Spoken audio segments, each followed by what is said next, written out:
So hello नमस्ते दोस्तों, कल्पना कीजिए कि आज एक बहुत बड़ी पार्टी होने वाली है और उस पार्टी में आप अपनी पसंद के बेहतरीन कपड़े पहनने वाले हैं, लेकिन ऐन वक्त पर पता चलता है कि वो कपड़े तो आपके पास है ही नहीं। क्या करेंगे आप ऐसी सिचुएशन में? ठीक इसी तरह अगर आपकी ज़िंदगी में आकस्मिक रूप से कोई बड़ा खर्चा आ जाता है और आपके पास पैसे नहीं हों, तो ऐसी सिचुएशन में क्या करेंगे आप? घबराइए नहीं, सब चीज़ का सॉल्यूशन होता है। इस समस्या का भी सॉल्यूशन आपके पास है। क्या है सॉल्यूशन, इस पर आज डिटेल में बात करेंगे और उस सॉल्यूशन का नाम है इमरजेंसी फंड। क्या होता है इमरजेंसी फंड? कैसे बनाया जाता है इमरजेंसी फंड? कितना होना चाहिए इमरजेंसी फंड? क्यों बनाना चाहिए इमरजेंसी फंड? बहुत सारी बातें आज इस वीडियो में हम करेंगे, ध्यान से सुनिएगा। इमरजेंसी फंड, जैसा कि इसके नाम से ही पता लग रहा है, वो फंड होता है जो आपके इमरजेंसी में काम आता है। हर महीने थोड़ा थोड़ा पैसा बचाकर किसी एक फंड में उसको सुरक्षित रखा जाता, जो इमरजेंसी के टाइम में आपके काम आए, उसे कहते हैं इमरजेंसी फंड। क्यों बनाना चाहिए इमरजेंसी फंड?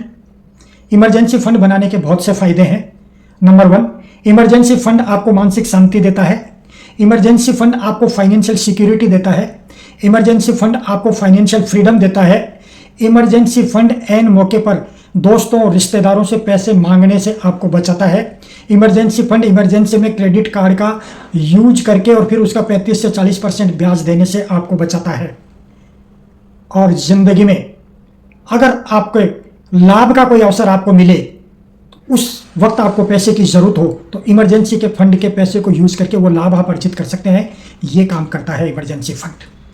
अब आप पूछेंगे कि इमरजेंसी फंड कितना होना चाहिए? दोस्तों, बहुत सिंपल सा कैलकुलेशन है। इमरजेंसी फंड आपके घर का जो मासिक खर्च है उसका कम से कम 6 गुना, और अगर आप आर्थिक इंडिपेंडेंस ज़्यादा चाहते हैं, फाइनेंशियल फ्रीडम ज़्यादा चाहते हैं, तो 6 गुना से लेके 12 गुना तक। मान लीजिए आपका महीने का खर्च 50,000 रुपये है, तो 6 महीने का आप इमरजेंसी फंड का मतलब है 3 लाख रुपए आपके इमरजेंसी फंड में हर वक्त होने ही चाहिए। कैसे बनाएं इमरजेंसी फंड? बहुत सिंपल है। आपका मासिक बजट बनाएं घर का, इनकम और एक्सपेंडिचर का। अपनी इनकम में से कम 30% आप बचाइए, जिसमें से 20% आप इन्वेस्ट कीजिए और 10% पैसा आप इमरजेंसी फंड में डालिए। उसके बाद इस फंड को निर्धारित कीजिए कि मुझे 6 महीने का फंड बनाना है या 12 महीने का फंड बनाना है, और जब तक वो फंड की कंप्लीट राशि नहीं हो जाए, जैसे 6 महीने का बनाना है तो 3 लाख रुपए जब तक उस फंड में नहीं हो जाए, तब तक हर महीने लगातार उसमें पैसे डालते रहिए। हर महीने बचत करना बहुत जरूरी है। बचत नहीं करेंगे तो पैसे कैसे डालेंगे? अब कहाँ रखना है इमरजेंसी फंड को?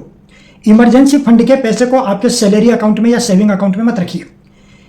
इस फंड के लिए आप एक अलग से अकाउंट खोलिए। वो आपके स्वाइप एफडी के मोड में हो सकता है या लिक्विड म्यूचुअल फंड में हो सकता है, जो इमरजेंसी के टाइम में आपको तत्काल पैसा मिल जाए। इसके बाद आपको एक काम और करना है कि इमरजेंसी फंड के पैसे को सिर्फ इमरजेंसी में ही यूज करना है।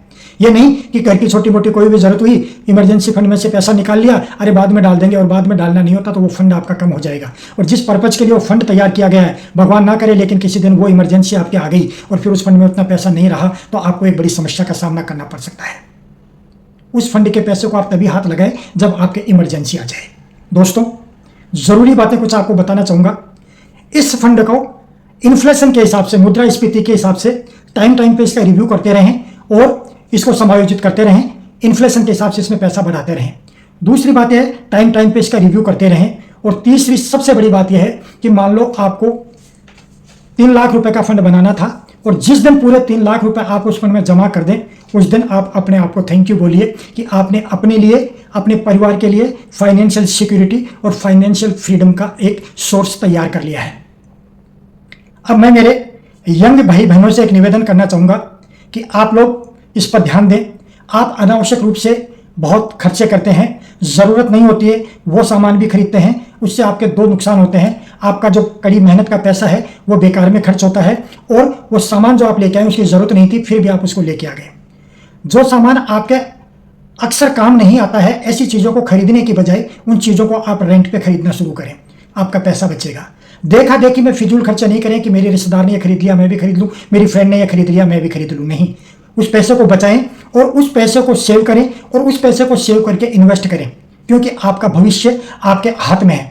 आज की छोटी छोटी बचत आपके लिए कल एक बड़ा कॉर्पस तैयार कर सकती है और वो आपको फाइनेंशियल फ्रीडम और फाइनेंशियल सिक्योरिटी दे सकती है। ये मेरे आप लोगों से रिक्वेस्ट करना चाहूँगा कि आप इस पे थोड़ा कंट्रोल करें, अपनी सेविंग्स को बढ़ाएं और अपनी उस सेविंग को बढ़ा के उस सेविंग को इन्वेस्टमेंट करना शुरू करें।